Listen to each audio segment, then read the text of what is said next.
everyone, and welcome to one of RVN Television's new shows, What the Why, with host Barbara Ann.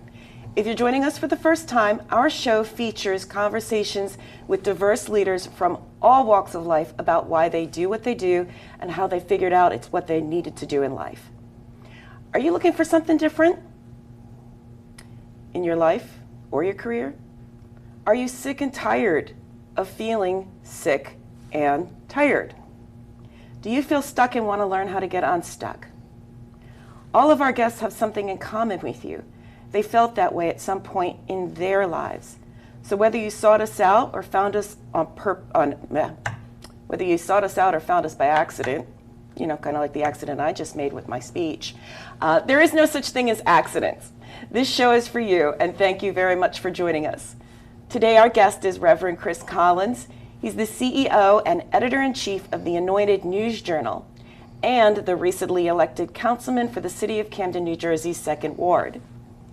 The Anointed News Journal is an amazing grassroots newspaper that I've been reading for years.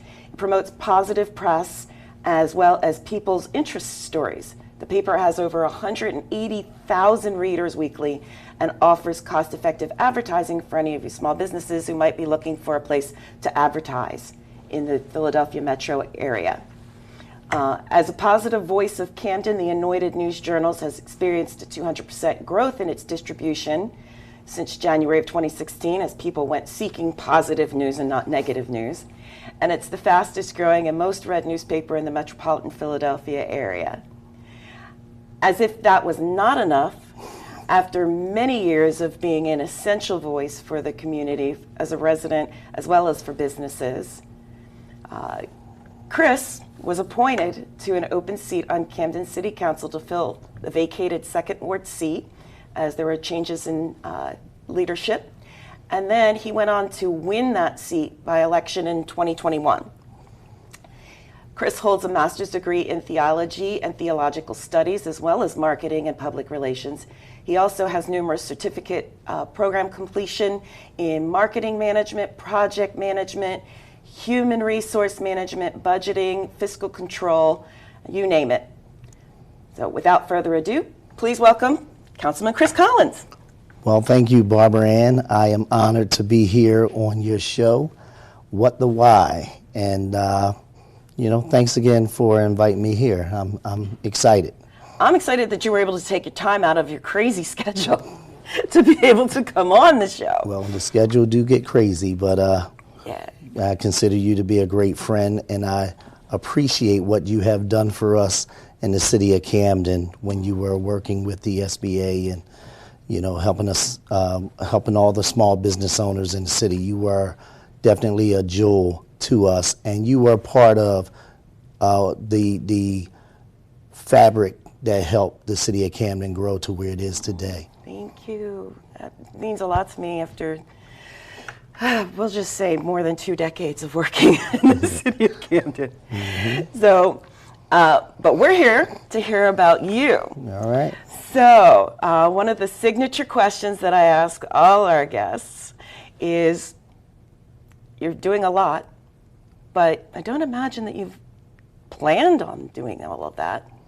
So what did you want to be when you grew up? Well, for me, I've always had a love for marketing, but also had a love for law enforcement. So at the age of 18, my desire was to be a New Jersey State Trooper. I was fortunate to work for Sheriff Bill Simon at Camden County Sheriff's Office at that time. And I left the Sheriff's Office to go into New Jersey State Police. I was in the 110th State Police class.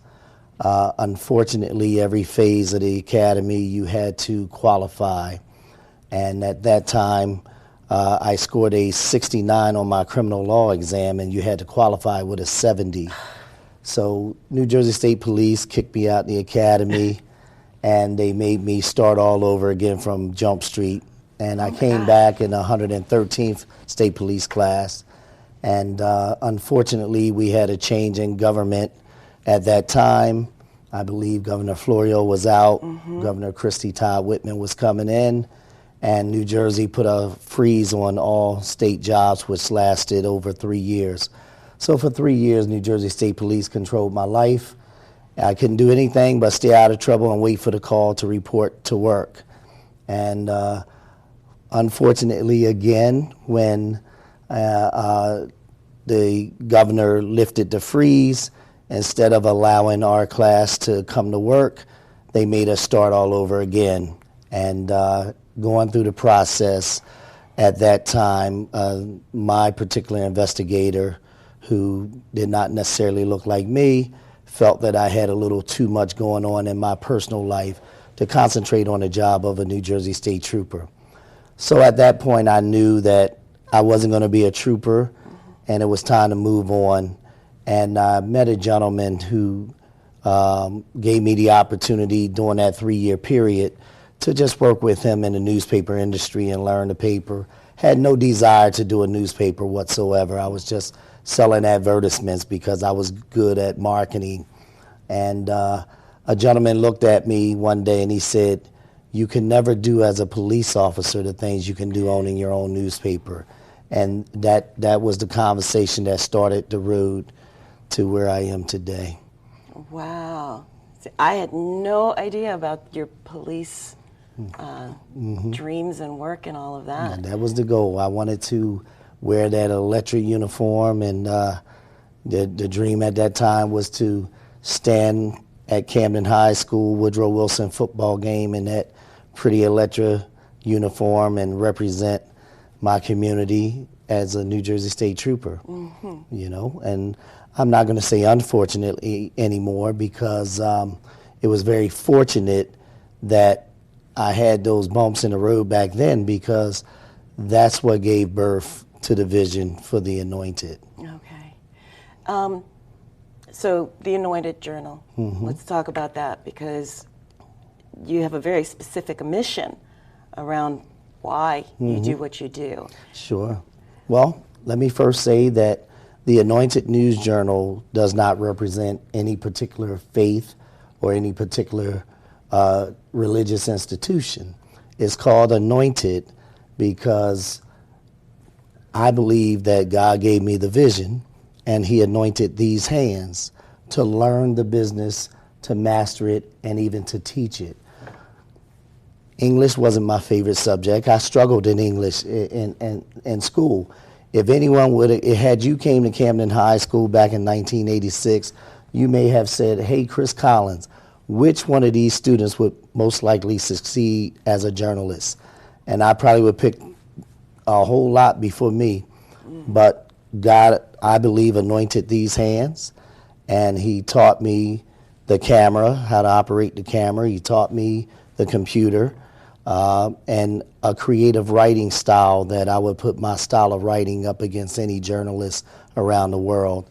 And so we call it Anointed News Journal. And it's also represents a group of people, which is the forgotten people, which is the Camden City community, which for decades the general public had nothing nice to say about the city of Camden.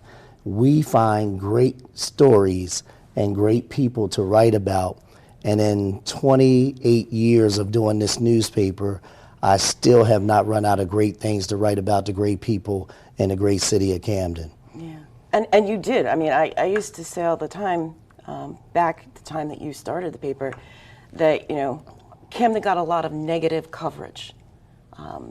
And it almost felt like some of the Philly stations, no, not meaning any disrespect to them because times have changed, but it felt like they would air as much negative news they could about Camden, because they could then point to it and say, well, yes, Philadelphia has our problems, but at least we're not Camden. Yeah.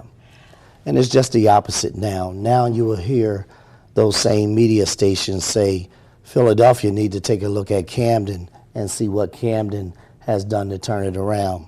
President Barack Obama has visited Camden 3 times. On his final visit to Camden, he said publicly, "I'm going to say something I may have never said again. Today, I hold Camden up as a symbol of promise and hope for the nation. If they can turn it around in Camden, they can turn it around anywhere. And I'm proud to say that since September of 2014, Camden, New Jersey has led the state of New Jersey in crime reduction. And today we're at an 80% drop in crime. We're at our lowest crime rate over the last 50 years. We also lead the nation in employment opportunity. So it's a big difference. And other things, I mean, and you and the current administration under Mayor Karstoffen and even previous administration under, to some extent Frank Moran and Dana Red, you've tackled health issues in the city of Camden. Education, I mean, the graduation rates from high school have improved significantly over the past several years. Housing opportunities have improved. Where there used to have to be incentives to come into the city, now businesses still want to come in even without those incentives being available. Yeah, absolutely. Camden is the hottest place in the country right now, and if not the world. In fact, let me talk about that. Back in 1941, when the Japanese bombed Pearl Harbor, Camden, New Jersey was the richest city in the world. We had 144,000 residents, and we had more jobs than we had, people. So that's, today we're back. People say, hey, Camden's coming back. We're having a good time in the city of Camden, especially in certain professions. If you're into eds and meds, Camden City is where you want to be. That's where, we have Virtua, we have Coopers, we have CamCare, we have Virtua Lords. We have the Rutgers School of Nursing. We have the Rowan University school there. We have the Rutgers Rowan Joint Health Science Centers there. So there's a lot going on in the city. And we're going to take a break and come back and talk more about what's going on in the city and how you play a role about spreading that positive news, both in your role as councilman as well as through the Anointed Journal. So we'll be right back with Councilman Chris Collins and What the Why.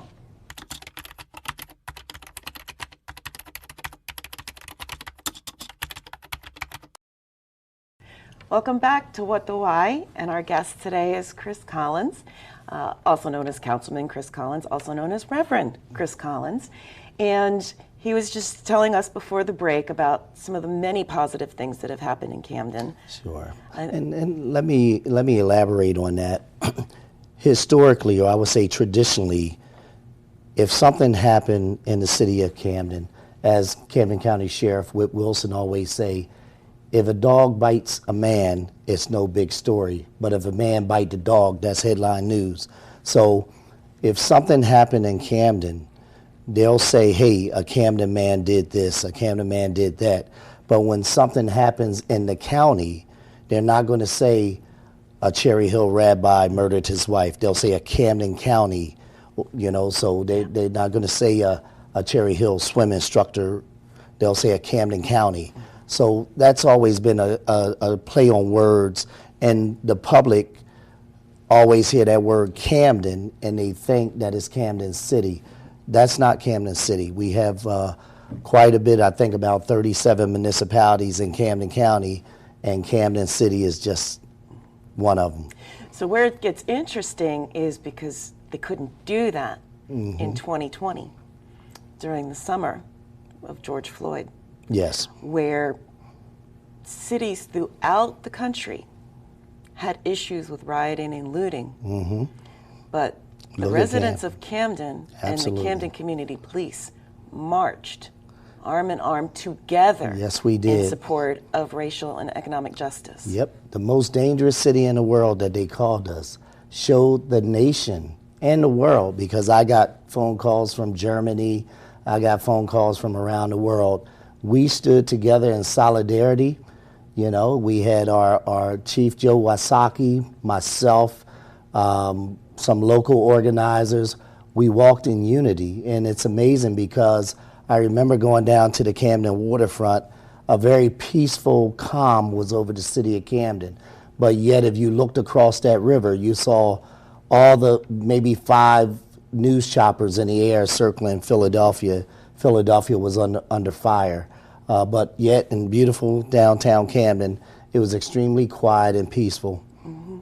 I don't even know if people realize this, but an episode of ABC's The Rookie, which has no affiliation with our show, even did a series of episodes where they Yes. referenced trying to make changes in LA based on Camden. Absolutely. And the community policing model and some of the things that Camden did, which Yeah. shows you the reach, and definitely started to change the perception that so many had in their minds for so long. And we have a great time in the city of Camden with our law enforcement agencies. These are our sons, they're our daughters, our brothers and sisters, our classmates. So Camden is a city, when we talk about community policing, we understand that the police cannot do it by themselves. It takes a community effort. So once a month, the local clergy, community stakeholders, the police department, and the school district, we get together and we talk about things. That was started under Mayor Faison, and then Mayor Red continued with her Mayor's Congress. And again, the commanders would give a state of where we are in their particular district. The school superintendent would give a state of where the school districts are, and the mayor would also speak. So this is a time where, unlike before, we're all working together for the betterment of the city of Camden, and it's wonderful, you know, to see police officers jumping rope with the kids, to see the local clergy, myself, when our police department do community pop-ups, and you'll have some young officer on a barbecue grill that may not know what they're doing, and I'll say, hey, let me take this grill over. These are the things that we do in the city of Camden. You know, we invite our officers to our family gatherings, and it's no other place like the city of Camden, where the way we treat our officers and the way our officers stand with us. Just walk up and say hi. Yep. I've had it happen numerous times. If something happens in the city, I'll get a text message, hey, Reverend Collins, I just want you to know we had a situation, and we handled it. And I'll respond, well, thank you. Make no mistake about it. We stand with our officers, and it's wonderful. It's also exciting to be in government and leadership and to be working along with the police chief or the captains we all came out of high school together, you know, and the second ward, we're excited because we call ourselves the Fantastic Four, and we all live within blocks away from each other. You have Minister Wasim Muhammad, who's our school board president. You have State Assemblyman Bill Spearman, who's our General Assembly. You have myself, the councilman of the second ward, and you have our mayor, Victor Karstafen. We all live in the same neighborhood. Yeah. Makes for an easy walk to have a variety of leadership discussions. There you go. So the nice thing is there's so much to report that is positive, that is amazing. You said you've been doing it for years. But at the time that you started the paper, I imagine some people thought, what on earth are you doing? Well, many grassroots newspapers have come and gone. Some call them barroom newspapers. We pride ourselves with the anointed. In this industry, there are a lot of people who just chase advertising dollars. A lot of them survive off of small business ads. You know, the corporate ads, they don't come easy. And those are the ads you need, because those are the ads that pay the bills, but they don't come easy. And the mainstream media, the daily press, they usually take up 75% of the market and leave a quarter for those of us that are small newspapers to fight for. We've been very fortunate because we built our reputation. Our product is clean cut, and years ago we had to fight in that lane and that space for the big corporate ads. Well, today we don't. Corporations call us to advertise because they see the value of what we represent. And also, sometimes corporate marketers don't know how to reach the urban marketplace. So, you know, with the anointed, it's about relationship building. So I don't sell ads, I build relationships, and as a result, the ads come. All right. And then, after years of being a voice representing the community, council seat opens and you're appointed. Yes, we were fortunate. Mayor Frank Moran had moved on, Right. and at that time, Councilman Victor Karstaffen stepped up to fill the vacancy in the mayor's chair, and there was an opening in the second ward, and my name was very strongly considered, and I was appointed by the Camden County Democratic Party and the Camden City Democratic Committee, and when the election came in November, it was great to be appointed by the party, but there's nothing like being chosen by the people. So I believe I received 97% of the votes, and we were very fortunate. We didn't take anything for granted. We're very grateful to serve in our ward. What's one thing that you've learned about the process that's different from what you expected it would be like as a council person? The most important thing as a council person is to return those phone calls. But I take it a step further. If someone called my office, I want to meet that individual, so I don't just return a phone call. I go out to the house or to the scene. I want to meet everybody. We built relationships in government as well, and one of my greatest moments as a council person is it's a woman, Miss Grimes is her name. She's an older woman, and she called my office. Miss Grimes has been calling the city of Camden for 12 years in reference to a house that had some unusual activity a couple doors from her, and I just happened to give her some attention. And not only do I give her attention, I call her on a regular basis. She calls me her third son. And it was very exciting and rewarding on election day when I get a phone call from Miss Grimes, and she said, "Councilman, I just want you to know I voted. I haven't voted in over 10 years, but I said, the councilman calls me, he checks up on me, and to motivate one of our senior citizens to go back to the polls." Wow. This woman feels that now she has something she could vote for because now she has a councilman that she know by name, that she can, if I don't call her, she'll call me, and we talk about many different things. And that you follow through. Yes. I think that's one of the big things. You actually follow through on the promises that you make. Yes. And I just want to say that even before I came into the seat officially as councilman, to many of the residents in the city of Camden, I was already considered a non-elected leader. So if they couldn't get things done in government, then pretty much they would track me down and I would assist them in taking care of their issues. Well, there's a term called leading from any chair. And that's what you were doing. Sure, yep. And so I guess somewhere out there is a young person who might be thinking, I want to do something along the lines of a positive news source. Or maybe they're thinking, maybe someday I'd like to run for political office. What's one key takeaway that you would share with them in terms of how they move forward with overcoming any fears they might have around that? Well, Camden is a great training ground. And what I say, whether you want to start a business or take a tour in entrepreneurship, or whether you want to take a tour in government, you have to believe in you when no one else do. I started a newspaper. I helped my 6th grade school teacher move. He gave me $140. I took that $140. I believe it was $68, registered my trade name with the county clerk.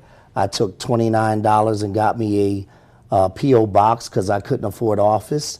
And I took $50 and got a 1-800 answering service because I couldn't afford to hire anybody. But that's how I started this business back. I wrote the business plan in 1994. The first issue went out in 1995 in April. We started out with 20 pages. A lot of small newspapers don't hit 20 pages. No. We started out 20 pages, 2,000 copies. May, 20 pages, 5,000 copies. June, Black Expo USA was coming to the Philadelphia Civic Center.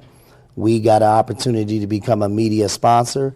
We went to 24 pages, 20,000 copies, and we never turned and looked back. This is 100% pure sweat equity. So if you want to get into entrepreneurship, you want to get into government, you have to believe in yourself when no one else do, and it will take sweat equity.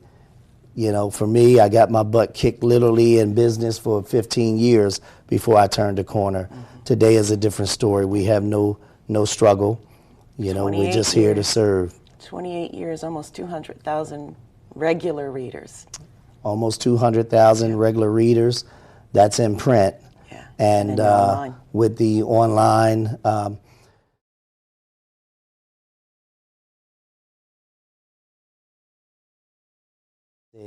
Rev, I'm sorry, I'm just getting back to you, but I'm in Spain and I just read The Anointed.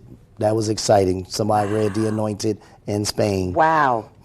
Wow. So, well, on that note, our time is up. So thank you so much for coming in, talking to our audience, having this conversation with me. There's a number of people out there who might be considering doing some of the things that you've done, and I really think that it'll help them. And also hope you learned some things about Camden that maybe you didn't know, because a lot of people really are not aware of all that has gone on in the city of Camden. So Chris's contact did display, so feel free to reach out to him to learn more. He is also on LinkedIn, and along